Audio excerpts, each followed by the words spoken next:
I open my eyes in Manhattan, 1990, in a tiny apartment. It's early morning. The sunlight streaming through the window blends with the city's never-ending hum. The sounds from the streets form a kind of orchestra. The honking of yellow cabs, the hurried footsteps of people rushing down the sidewalks, and the shouts of street vendors echoing through the air. On the street, on one side, there are people in suits heading to Wall Street, while on the other, joggers make their way to Central Park. Just a few steps away, a graffiti-covered building stands right next to a shiny, newly constructed office tower. This city is a true contrast. Old and new, rich and poor, chaos and order all coexisting in a way that only New York can pull off. In the mornings, I usually take the subway. The walls of the station are covered in graffiti. Some of it looks like real works of art. On the subway, you can encounter all kinds of people. A man next to me reading a newspaper, a young guy with a Walkman plugged into his ears, and a woman rushing as if she's already late for work. I step off the subway and head to another part of the city, Soho. The morning sun glints off the metallic surfaces of the cast iron buildings. It's the era when art galleries and boutique stores are just starting to flourish here. On the street, there are small coffee shops and people enjoying their breakfast. At a street corner, I notice a woman selling handmade jewelry from a makeshift stand on the ground. Soho's artistic spirit is palpable, embedded in its streets. With every step, there's either a piece of graffiti or an old building that looks like a work of art. I keep walking and make my way to East Village. Life here moves to a different rhythm. The punk culture is still alive and strong. Young people in black leather jackets roam the streets, their hair dyed purple or green.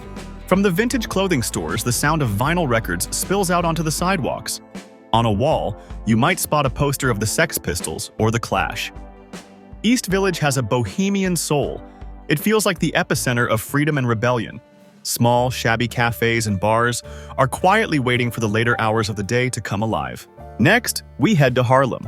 Compared to other parts of the city, the energy here is completely different. On the streets, the powerful voice of the black community echoes loudly. Traces of jazz and hip-hop culture are everywhere you look. On a street corner, groups of people are gathered, shopping at Harlem's morning market. The smell of fried chicken wafts through the air, while faint jazz melodies play in the distance. This neighborhood is a place with soul. It's where the sounds of history and music come alive. If you head a bit further north to the Bronx, an entirely different story awaits you. In the early 90s, the Bronx takes pride in being the birthplace of hip-hop. The streets are covered in graffiti. The sides of trains look like giant canvases. You might catch young people with boomboxes breaking into street dances right in the middle of the neighborhood. Life here is tough, but it's also raw and real. While people are finding ways to survive, there's a vibrant, creative energy that pulses through the streets. In the 90s, the Brooklyn Bridge was still one of New York's most iconic landmarks. Early in the morning, you'd find people walking across it, workers heading from their neighborhood to jobs in Manhattan, or photographers drawn to the city's breathtaking views. Back then, Brooklyn wasn't the trendy borough it is today. There were no hipster cafes or art galleries yet. But from the bridge, you could see the city's slowly waking silhouette, smoke rising between the skyscrapers and the first rays of sunlight reflecting off the East River. In the 1990s, Central Park was a peaceful escape from New York's busy streets. Early in the morning, the park felt calm, with only the sounds of birds and the rustle of leaves. Joggers in colorful tracksuits ran along the paths, and people on rollerblades glided by enjoying the fresh air. Families gathered for picnics on the grassy fields, while dog walkers strolled with their pets. Around the lake, artists sat quietly, sketching the city skyline in the distance. Central Park was a place where everyone, from business people to musicians, came to pause, recharge, and feel a sense of peace in the heart of the bustling city. In the early morning, as you step into Chinatown, the smell of fresh fish and spices immediately hits you. Despite the narrow and crowded streets, there's a sense of warmth in the neighborhood. Shopkeepers organize their stalls, and locals order dim sum in small restaurants, enjoying their traditional Chinese breakfasts. Right next door is Little Italy. Back then, the neighborhood still had a strong Italian presence. In the early hours, you'd see fresh cannolis and espressos displayed in the windows of pastry shops. On some corners, you could hear the sounds of older Italian men playing cards, breaking the morning silence. In the 1990s, the World Trade Center was one of New York's most iconic landmarks. The Twin Towers were not just the heart of the financial world, but also an irreplaceable part of the city's skyline. In the mornings, the area around the towers buzzed with activity as people headed to work. Coffee carts lined the streets, newspaper vendors called out to passersby, and business professionals discussed deals on the move. Those riding the elevators to the 100th floor would marvel at the breathtaking views of the city. The towers symbolize the strength and optimism of 1990s New York, standing tall as a testament to ambition and progress.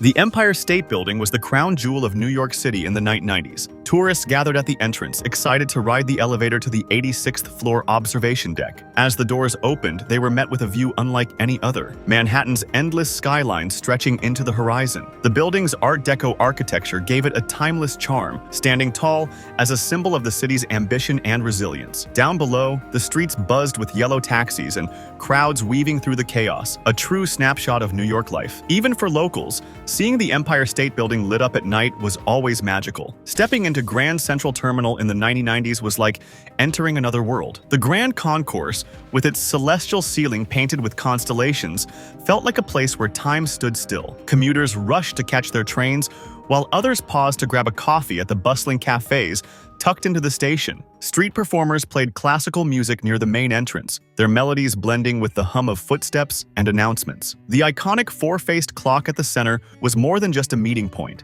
It was the heart of the terminal, a constant reminder of New York's energy and elegance. The Statue of Liberty, standing tall in the harbor, was more than just a landmark in the 1990s. It was a beacon of hope. Ferries packed with tourists departed from Battery Park, carrying passengers eager to see her up close. As they approached Liberty Island, the sight of Lady Liberty, with her torch held high, evoked a sense of awe. She was a reminder of freedom and opportunity, not just for those who had arrived decades ago, but for every dreamer in New York City. From Battery Park, her silhouette against the water was a constant presence, watching over the city that never sleeps.